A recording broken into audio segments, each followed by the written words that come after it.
Well, the city of Patterson taking action to crack down on illegal dumping. They say people are discarding all kinds of items throughout the city. That's right. And as Fox 5's Teresa Priolo shows us, this even includes boats.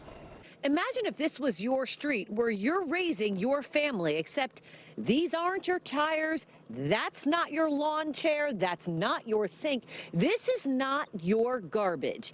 And yet people from around New Jersey are using your street as a dumping ground. Now the city of Patterson is cracking down. Patterson is not a dumping ground. And yet, try telling outsiders that.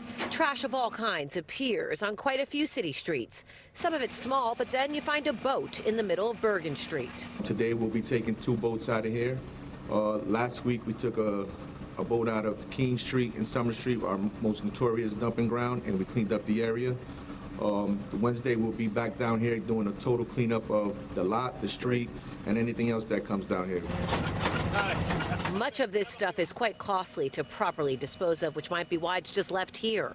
City officials say they know exactly who's behind the big ticket items because they have VIN numbers. And now in an effort to deter dumping, the city is upping their fines. If we catch you, and we will catch you dumping, we will seek the maximum fine of $10,000. Patterson officials went down to Camden recently, where illegal dumping is also a big problem. The two cities are working hand in hand to crack down.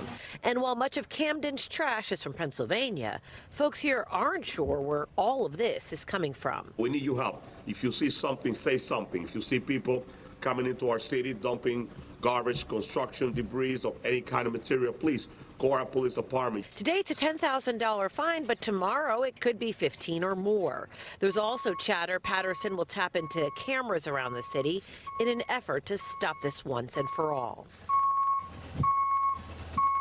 In Patterson, Teresa Priolo, Fox 5 News. Pretty wild. Yeah, really. They can track a boat pretty easy. Yeah. So that's the good news, I guess.